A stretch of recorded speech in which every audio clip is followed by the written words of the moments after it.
السلام علیکم ورحمۃ اللہ وبرکاتہ۔ دوستوں میں ہوں دانش ملک، آپ سب دیکھ رہے ہیں نیک راستہ یوٹیوب چینل۔ دوستو آج کی ویڈیو میں ہم بات کریں گے ایک بادشاہ جس کا نام سادات تھا، اس کی بنائی ہوئی جنت کے بارے میں۔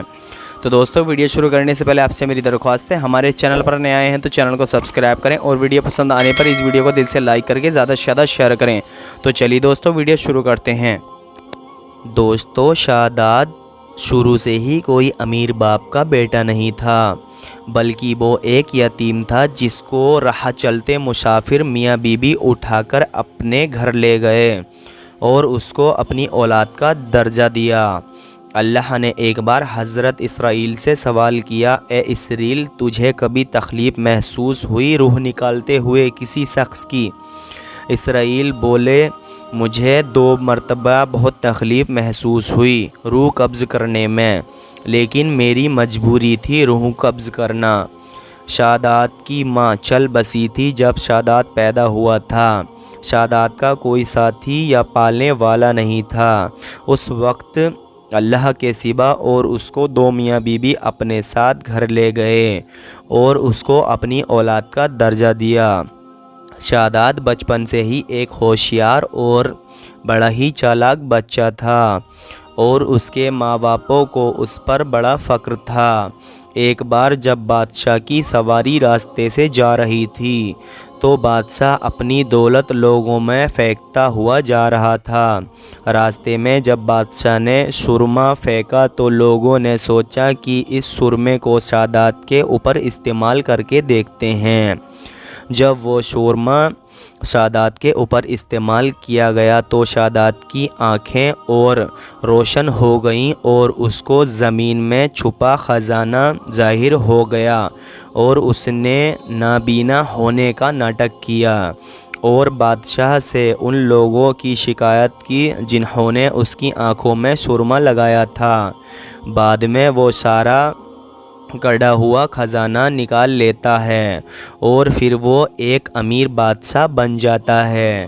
سادات ایک اچھا آدمی تھا لیکن وہ بہت گھمنڈی اور تکبر والا بھی تھا، جو اللہ کے نزدیک سب سے برا ہے اور ناجائز ہے۔ وہ سرکشی کرنے لگا اور دین سے ہٹ کر چلنے لگا۔ علماء نے اسے بہت سمجھایا لیکن وہ نہیں مانا اور اس نے علماء سے جنت کے بارے میں دریافت کیا کہ بتاؤ جنت کیسی ہوتی ہے۔ علماء نے جنت کے بارے میں بتایا اور سادات نے اسی دن سے ٹھان لیا کہ میں بھی جنت بناؤں گا اور اس سے بہتر جنت بناؤں گا۔ اس نے جنت بنانے کا کام چالو کر دیا اور لاکھوں مزدوروں کو کام پر لگا دیا۔ اس نے اس جنت میں سونے چاندی کے محل تیار کرائے اور یاقوت اور نیلم کی چھت تیار کرائیں، نہریں نکلوائیں، ہواؤں میں خوشبو پھیلوائی اور اس جنت کو زیادہ سے زیادہ خوبصورت بنانے کی کوشش کی گئی۔ اس نے بہت امید سے اس جنت کو تیار کیا۔ کئی سالوں کے بعد جب اس کی جنت تیار ہوئی تو وہ اپنی جنت کو دیکھنے کے لیے گیا۔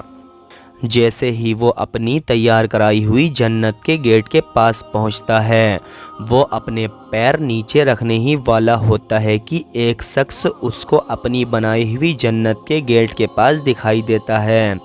وہ اس سے پوچھتا ہے، تو کون ہے؟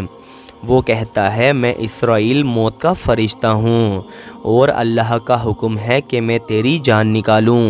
وہ کہتا ہے کہ ایک بار مجھے میری جنت تو دیکھ لینے دو۔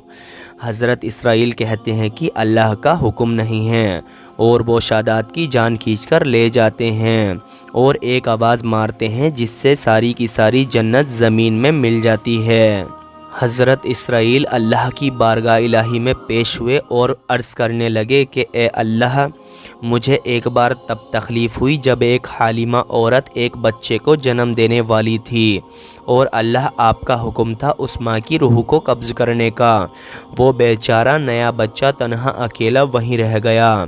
اور ایک بار تکلیف تب ہوئی جب ایک بادشاہ نے بہت محنت سے ایک جنت دنیا میں بنانے کی کوشش کی اور وہ اپنی جنت کو دیکھ بھی نہ پایا۔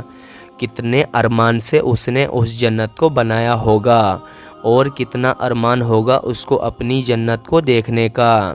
اللہ نے کہا کہ جس بادشاہ کی تم بات کر رہے ہو اسرائیل، یہ وہی حالمہ عورت کا بچہ تھا جس کی روح تو نے قبض کی تھی اور تو اس کو اکیلا چھوڑ گیا تھا۔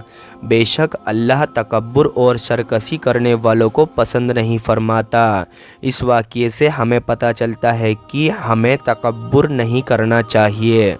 تو دوستو آج کی ویڈیو میں بس اتنا ہی، امید کرتا ہوں ویڈیو پسند آیا ہوگا۔ ویڈیو پسند آیا ہو تو اس ویڈیو کو دل سے لائک کر کے زیادہ سے زیادہ شیئر کریں اپنے یار دوستوں اور رشتہ داروں کے ساتھ میں، تاکہ یہ معلومات سبھی تک پہنچ سکے۔ تو ملتا ہوں آپ سے ایک اور نئی ویڈیو میں، جب تک کے لیے دعاؤں کی درخواست۔ اللہ حافظ۔